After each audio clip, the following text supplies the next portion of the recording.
Praise the lord. మేము saint Mary's cathedral చర్చికి వెళ్తున్నాము. ఇది బెంగళూరులో ఉంది. దీనికి మేము 300E బస్ ఎక్కి కర్ణాటక రాష్ట్రంలోని బెంగళూరులో ఉన్నటువంటి సెయింట్ మేరీస్ కెథడ్రాల్ చర్చికి మేము వెళ్తున్నాము. ఇది అటల్ బిహారీ వాజ్పేయి మెడికల్ కాలేజ్.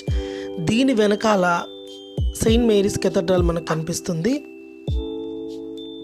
ఇది కర్ణాటకలో ఉన్నటువంటి ఒక పెద్ద చర్చ్. ఈ చర్చి యొక్క ఫౌండర్ ఎవరంటే ఫాదర్ జీన్ యాంటోనీ దుబాయిస్. కనిపిస్తుంది చూడండి ఈ చర్చి గోపురం. ఇది చాలా పెద్ద చర్చ్. ఇది 17వ శతాబ్దంలో నిర్మించినట్లు మనకు చరిత్ర చెప్తుంది. జింగి నుండి వలస వచ్చినటువంటి తమిళ క్రిస్టియన్స్ ఈ చర్చిని నిర్మించినట్లు మనకి తెలుస్తుంది. టిప్పు సుల్తాన్ తరువాత ఈ చర్చి బాగా ప్రాచుర్యం చెందింది. సెప్టెంబర్లో ఈ చర్చి దగ్గర మంచి మంచి సెలబ్రేషన్స్ చేస్తారు. నాకు తెలిసి మైసూర్ కంటే ఇది పెద్ద చర్చి లాగా అనిపిస్తుంది. ఈ చర్చి యొక్క హైట్ చాలా పెద్దది. దీనిని చాపల్ ఆఫ్ కనికై మాత అని పిలుస్తారు. ఎందుకంటే ఇక్కడ బియ్యం పండించే ప్రాంతంలో ఈ చర్చి ఉంది కాబట్టి దీనిని చాపల్ ఆఫ్ కనికై మాత అని పిలుస్తారు. ఈ చర్చిలో ఫేమస్ ఏంటంటే యేసు ప్రభువు శిశువుగా ఉన్నప్పుడు యేసు ప్రభువును ఉంచిన తొట్టి యొక్క అవశేషాలు ఇక్కడ ఉన్నాయని ఇక్కడ వారు భావిస్తారు. అది ఎంతవరకు నిజమో మనకు తెలియదు. దీని చరిత్రను మనం చూసినట్లయితే 1648లో అప్పటి మైసూర్ రాజ్యానికి రాజధాని అయిన సరంగిపట్నంలో క్రైస్తవ మతం ప్రవేశించినప్పుడు బెంగళూరు అనేది పెద్ద నగరం కాదు. 1724-25లో హైదర్ అలీ హయాంలో డ్రమ్మర్స్ చాపల్ అనే ఒక మొదటి చర్చిని మనం అక్కడ చూస్తాం. అక్కడ కొన్ని అనివార్య కారణాల వల్ల క్రైస్తవ మిషనరీలు అక్కడ మైసూర్ నుంచి వెళ్ళిపోతారు వారికి వచ్చిన శ్రమల వలన.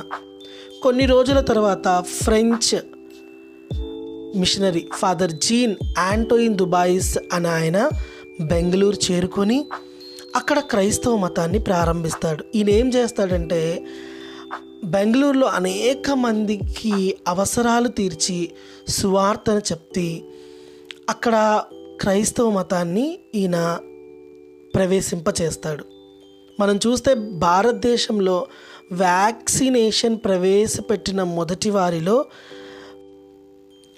ఫాదర్ జీన్ యాంటోయిన్ దుబాయిస్ కూడా ఒకరు. ఇతను ధరించిన దుస్తులు శ్రీరంగపట్టణ సమీపంలో పాలహల్లిలోని చర్చిలో ఉన్నాయని ఇక్కడి వారు భావిస్తారు. ఈ చర్చి గోతిక్ స్టైల్లో తోరణాలతో పొడవైన గోపురాలు కలిగి ఉన్నది.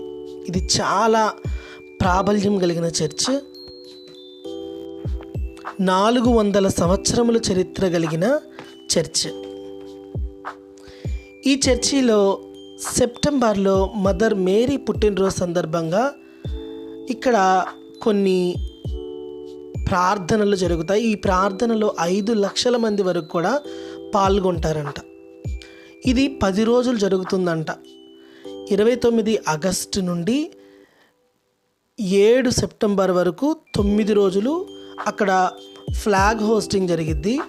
సెప్టెంబర్ 8వ తారీఖు మదర్ మేరీ పుట్టినరోజు సందర్భంగా అక్కడ ఒక పెద్ద హోలీ మాస్ జరుగుతుంది. ఈ హోలీ మాస్లో 5 లక్షల మంది వరకు కూడా పాల్గొంటారంట. ఇక్కడ ఇంగ్లీష్, తమిళ్, కన్నడ ఈ భాషలలో ఇక్కడ ప్రార్థనలు జరుగుతాయి. ఈ చర్చి లోపల మనం చూస్తే పెద్ద పెద్ద తోరణాలు, అలాగే పొడవైన గోపురాలు, తడిసిన గాజులతో కట్టినటువంటి మనకు కిటికీలు ఇవన్నీ కూడా కనిపిస్తాయి.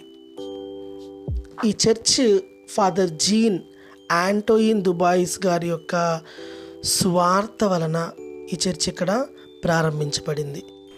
ఈ చర్చి లోపల ఇప్పుడు ఎలా ఉందో చూద్దాము.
ఓకే అండి, ఈ చర్చ్ మీకు నచ్చినట్లయితే నా ఛానల్ని సబ్స్క్రైబ్ చేయండి.